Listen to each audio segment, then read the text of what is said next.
ఢిల్లీ సరిహద్దుల్లో పంజాబ్, హర్యానా, రాజస్థాన్, ఉత్తరప్రదేశ్, బీహార్, మహారాష్ట్ర రాష్ట్రాల నుంచి లక్షలాది మంది రైతులు, అన్నదాతలు, ఈ దేశానికి వెన్నెముకైనటువంటి అన్నదాత ఈరోజు రోడ్డు మీద పడి మా వ్యవసాయాన్ని మేము చేసుకుంటాం, మా రైతుల ఆత్మహత్యలు నివారించండి, ఈ చట్టాల అన్యాయం, మా చేతులు ఉన్నటువంటి భూములని పెట్టుబడిదారుల కార్పొరేట్ వాళ్లకు అప్పగించేటువంటి చట్టాలను రద్దు చేయండి, విద్యుత్ని ప్రైవేటీకరణ చేయకుండా ఉపసరించుకోండి అని చెప్పి రైతులంతా వేడుకుంటూ ఢిల్లీ సరిహద్దుల్లో గత 30 రోజుల నుంచి అక్కడే వంటలు చేసుకుని గడ్డగట్టేటువంటి చలిలో ఈరోజు ఆందోళన చేస్తున్నటువంటి పరిస్థితిని మనమంతా పత్రికల్లో, టీవీల్లో చూస్తున్నాం.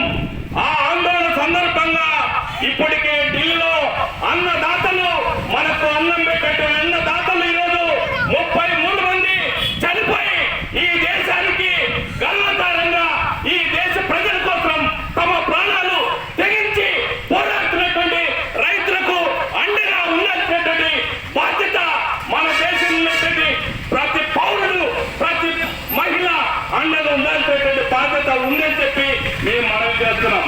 సోదరులారా, ఈరోజు ఢిల్లీలో ఆందోళన చేస్తా ఉంటే తప్పుడు ప్రచారం చేస్తా ఉన్నాడు. వీళ్ళు ఉగ్రవాదులు, నక్సలైట్లు, చైనా నుంచి వచ్చారు, పాకిస్తాన్ నుంచి వచ్చారు, రైతులకు అనుకూలమైనటువంటి చట్టాలు మేము చేస్తా ఉన్నాం, వీళ్ళు కావాల్సి ఆందోళన చేస్తా అని చెప్తున్నారు. మేము మనవి చేస్తా ఉన్నాం, ఏం చట్టంలో ఏముంది? ఈరోజు ఈ చట్టంలో ఏం చేశారంటే ఇప్పటి వరకు మన కోడియాల్లో, మన నందికొట్టూరులో, మన భారతదేశానికి, మన రాష్ట్రానికి కావాల్సినటువంటి ఆహార ధాన్యాలు మనం పండించుకుంటున్నాం. గోధుమలు కానీ, బియ్యం కానీ, చక్కెర కానీ, కందులు కానీ, ఇవన్నీ కూడా మన అవసరాల కోసం, మన దేశ అవసరాల కోసం, ప్రజల అవసరాల కోసం మన ఆహార ధాన్యాల్ని మన రైతులు, మన ప్రజలు, మన వ్యవసాయ కార్మికులు పంట పండించుకొని ఆహార ధాన్యాలను నిల్వ చేసుకొని చేసుకునే దాన్ని ఈరోజు నరేంద్ర మోడీ మనం పండించేటువంటి పంటలు సరిపోవంట. అందుకనే విదేశీ అవసరాల కోసం అమెరికా, జపాన్, ఫ్రాన్స్ దేశాలు ఏవైతే కావాలో వాళ్ళకు కావాల్సినటువంటి పంటలు మన దేశంలో పండియాలని చెప్పి ఇప్పుడు పెట్టుబడిదారులతో, కార్పొరేట్ యొక్క శక్తులతో ఒప్పందం చేసుకున్నారు. ఇది కీలకం. కాబట్టి ఆ ఒప్పందం అమలు జరిగితే వచ్చే సంవత్సరం నుంచి ఆహార ధాన్యాలు విపరీతంగా పెరిగిపోతాయి. దీంట్లో నిత్యావసర చట్టం ఇంతవరకు ఉంది. భారతదేశంలో 1955లో బ్రిటిష్ కాలం నాడు ఒక చట్టం చేశారు. ఈ భారతదేశంలో ఆహార ధాన్యాలకు ధరలు పెరగకుండా కంట్రోల్ చేసే ఒక చట్టం 1955లో ఒక చట్టం చేయడం జరిగింది. బియ్యం కానీ, బ్యాళ్ళు కానీ, మంచినూనె కానీ, ఇవి ఆహార ధాన్యాలు, ఉల్లిగడ్డలు కానీ పెట్టుబడిదారులు, డబ్బు ఉన్నటువంటి వాళ్ళు, కార్పొరేట్ వాళ్ళు గోడంలో దాపెట్టడానికి అనుమతి లేదు. ఎవరైనా అట్లా గోడంలో విపరీతంగా నిల్వ చేసుకొని రేట్లు పెంచితే అటువంటి వాళ్ళని కేసులు పెట్టి జైలు పెట్టాలని చట్టం ఉంది. కానీ ఈరోజు నరేంద్ర మోడీ ఏం చేస్తున్నాడంటే నిత్యావసర చట్టాన్ని ఎత్తేసి, అంటే పెట్టుబడిదారులు, కార్పొరేట్ శక్తులు బియ్యం, బ్యాళ్ళు, మంచినూనె, ఉల్లిగడ్డలు ఎంతనైనా నిల్వ చేసుకోండి, ఎంతనైనా దోపిడీ చేసుకోండి, ఎంత రేట్లైనా పెంచుకోవడానికి ఈరోజు నరేంద్ర మోడీ చట్టం తెచ్చాడు. ఇది ప్రజలకు వ్యతిరేకమైనటువంటి చట్టం, రైతులకు వ్యతిరేకమైనటువంటి చట్టం. కాబట్టి ఈ చట్టాలు రద్దు చేయాలని చెప్పి ఢిల్లీ సరిహద్దులో రైతులు పోరాడుతున్నారు. అంతేకాకుండా ఈరోజు కరెంటు ప్రభుత్వ ఆధీనంలో ఉంది. ఈరోజు కరెంటు ప్రభుత్వ ఆధీనంలో ఉండి రైతులకు ఉచిత కరెంటు అందుతా ఉంది. దళితులకు 200 యూనిట్లు వాడుకునేటువంటి దళితులకు ఉచిత కరెంటు అందుతా ఉంది. చేతులకు వాళ్ళకు ఉచిత కరెంటు అందుతా ఉంది. ఇప్పుడు తక్కువ రేటుకు మన కరెంటు ఇళ్లకు అందుతా ఉంది. ఇటువంటి కరెంటుని నరేంద్ర మోడీ ప్రైవేట్ వాళ్ళకు అమ్మేసినాడు. రాబోయేటువంటి కాలంలో దళితులకు ఉచిత కరెంటు ఉండదు, రైతులకు ఉచిత కరెంటు ఉండదు. కానీ ఇటువంటి చట్టాలు దుర్మార్గంగా కేంద్రంలో ఉన్నటువంటి ప్రభుత్వం చేస్తా ఉంటే ఈ రాష్ట్రంలో అధికారంలో ఉన్నటువంటి వైఎస్ఆర్ పార్టీ ఎంపీలు, 23 మంది ఎంపీలు, తెలుగుదేశం ఎంపీలు ఇద్దరు కూడా నరేంద్ర మోడీకి సహాయం కొట్టి ఈరోజు పార్లమెంటు బిల్లుకు ఆమోదం తెలిపినటువంటి పరిస్థితి మన ఆంధ్ర రాష్ట్రంలో చూస్తున్నాం. మేము అడుగుతా ఉన్నాం, మీరు రైతుల పక్షాన ఉన్నారా లేదా అని చెప్పి మేము అడుగుతా ఉన్నాం. ఈరోజు అక్కడ ఓటు వేసి వచ్చారు కాబట్టి ఈరోజు పవన్ కళ్యాణ్ కానీ జగన్ పార్టీ కానీ తెలుగుదేశం పార్టీ కానీ ఈ చట్టాలకు వ్యతిరేకంగా కాదని చెప్పి మాట్లాడేటువంటి పరిస్థితి లేదు. అక్కడ తెలంగాణలో కేసీఆర్ అసెంబ్లీలో తీర్మానం చేశాడు, ఇది రైతులకు వ్యతిరేకం, ఈ చట్టాలు రద్దు చేయాలని చెప్పి చేశాడు. ఢిల్లీలో కేజ్రీవాల్ ప్రకటించాడు, తృణమూల్ కాంగ్రెస్ పశ్చిమ బెంగాల్ ప్రకటించారు, తమిళనాడులో డిఎంకే పార్టీ ప్రకటించింది. మొత్తం భారతదేశంలో ఉన్నటువంటి 16 రాజకీయ పార్టీలు 12 రాష్ట్రాల్లో ఈ చట్టాలు దుర్మార్గం, ఈ దేశానికి నష్టం, రైతులకు నష్టం, వ్యవసాయానికి నష్టం, ఈ చట్టాలు రద్దు చేయాలని చెప్పి దేశమంతా రాజకీయ పార్టీలు 500 రైతు సంఘాలు, వ్యవసాయ కార్మిక సంఘాలు ఆందోళన చేస్తుంటే ఈరోజు దుర్నపోతు లాంటి నరేంద్ర మోదీ ప్రభుత్వం ఈరోజు కేసులు పెట్టి రైతులపై కేసులు పెట్టి లాఠీ చార్జ్ చేసి సిలిండర్ పెట్టి దాడి చేసినటువంటి పరిస్థితి భారతదేశంలో కొనసాగుతుంది. ఈ దుర్మార్గ పాలనని పుస్తకం చేసినటువంటి బాధ్యత ప్రతి పౌరుడిపై ఉందని చెప్పి తెలియజేస్తున్నాం. ఈ రోజు నరేంద్ర మోడీ చెప్తా ఉన్నాడు, మొత్తం పచ్చి అబద్ధాలు చెప్తా ఉన్నాడు.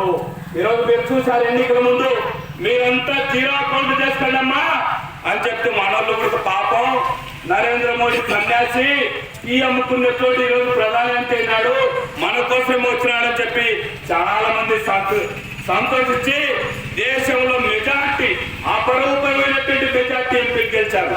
ఏం చేశాడు? ఎవరి అకౌంట్ నేను అడుగుతాను నా కొద్దిలో మీరు జీరో అకౌంట్ చేసుకున్నాడు కదా, నరేంద్ర మోడీ చెప్పాడు కదా, నల్లధనం పెద్ద నోట్లన్నీ రద్దు చేసి 1000 నోట్లు 500 నోట్లు రద్దు చేసి మీరు జీరో అకౌంట్ తెచ్చుకోండి, విదేశాల్లో నల్లధనం ఉంది, ఉగ్రవాదుల చేతుల్లోకి పోతుంది, ఆ డబ్బు మీకు అకౌంట్ వేస్తున్నాడు. ఎవరికైనా అకౌంట్ లో వేశాడా? 7 సంవత్సరాలు అవుతుంది, ఒక్క రూపాయి జీరో అకౌంట్ లో పడింది అని నేను అడుగుతా ఉన్నా. పెద్ద నోట్లు 500 1000 రూపాయలు రద్దు చేసి ఈరోజు 2000 నోట్లు తీసుకొని వచ్చాడు. ఇదేనా పెద్ద నోట్ల రద్దు? ఇదేనా నరేంద్ర మోడీ చెప్పేటువంటి మాటలు? ఈ రోజు పెద్ద నోట్లు ఒక బోనస్ అనేటువంటి పచ్చి అబద్ధాలు మాట్లాడుతున్నాడు. ఈ కరోనా కాలంలో దేశ ప్రజలంతా కరోనా వచ్చి లక్షలాది మంది చనిపోయి ఈరోజు ఆందోళన చెందుతున్నటువంటి ప్రజల పైన పెట్రోల్ ధరలు, డీజిల్ ధరలు 20 సార్లు పెంచినాడు. గ్యాస్ ధరలు 100 రూపాయలు పెరిగింది. ఇది పచ్చి మోసం. పెట్టుబడిదారులకు ఊడిగం చేయడానికి నరేంద్ర మోడీ కేంద్రంలో ప్రభుత్వాన్ని కొనసాగుతున్నాడు. ఇటువంటి ప్రభుత్వాన్ని కూల్చకపోతే మన భవిష్యత్తు, మన దేశానికి భవిష్యత్తు లేదు, రైతుల భవిష్యత్తు లేదు, ప్రజల భవిష్యత్తు లేదు. మన ఆస్తులని జగనమ్మడానికి, భారతదేశాన్ని తాకట్టు వేయడానికి నరేంద్ర మోడీ దేశాన్ని ఏలుతున్నటువంటి పరిస్థితిని అర్థం చేసుకోవాలని చెప్పి నేను మనవి చేస్తున్నా. మరొకటి, ఈరోజు రైల్వే స్టేషన్ లో ఛాయ్ అమ్మేటువంటి నరేంద్ర మోడీ ఈ అమ్ముకునే తోడు ఈరోజు రైల్వేని అమ్మేశాడు, ఈ మాడలను అమ్మేశాడు, ఎల్ఐసి అమ్మేశాడు, రక్షణ రంగాన్ని అమ్మేశాడు, బీమాని అమ్మేశాడు. మొత్తం దేశ ప్రభుత్వ రంగాలన్నీ కూడా అమ్మేస్తున్నటువంటి నరేంద్ర మోడీకి మన రాష్ట్రంలో ఉన్నటువంటి వైఎస్ఆర్ పార్టీ, తెలుగుదేశం, పవన్ కళ్యాణ్ ఈ ముగ్గురు కూడా నరేంద్ర మోడీ గురించి మాట్లాడే పరిస్థితి లేదు. మన ఆంధ్ర రాష్ట్రానికి ప్రత్యేక హోదా ఇస్తామన్నారు, ప్రత్యేక ప్యాకేజ్ ఇస్తామన్నారు, వెనుకబడిన జిల్లాల అభివృద్ధికి ఇస్తామని చెప్పాడు. ఎన్నికల ముందు జగన్ మాట్లాడినాడు, చంద్రబాబు నాయుడు మాట్లాడినాడు, పవన్ కళ్యాణ్ అయితే పార్టీ లడ్డుపోయి పార్టీ లడ్డు ఇచ్చినాడని మాట్లాడాడు. మళ్ళీ ఆ పార్టీ లడ్డుకు ఈ రోజు నరేంద్ర మోడీకి అమ్ముకుపోయినాడు పవన్ కళ్యాణ్. ఈ రోజు ప్రజల ఓట్లతో అధికారంలోకి వచ్చినటువంటి రాజకీయ పార్టీలు, ఈ ప్రజల కోసం పోరాడినటువంటి రాజకీయ పార్టీలు ప్రత్యేక హోదా ఊసేలేదు, విభజన హామీలు అమలు చేయడం లేదు.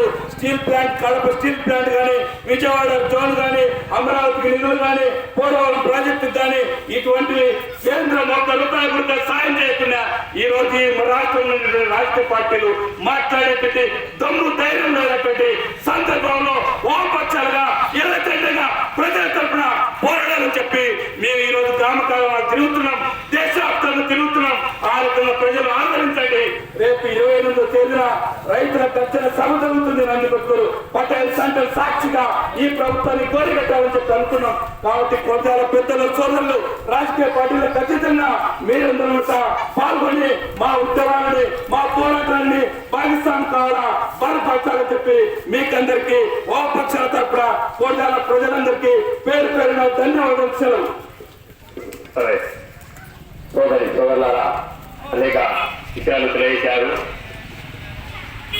ఈరోజు ఎంతో దుర్మార్గంలో ఒకసారి ఆలోచించి రేపు సోమవారం రోజు జరగబోయే 28వ తేదీ బహిరంగ సభకు రైతులు పెద్ద ఎత్తున కదిలి పాల్గొని నరేంద్ర మోడీకి ధీటుగా సమాధానం చెప్పాలని కోరుకుంటూ ఈ అవకాశం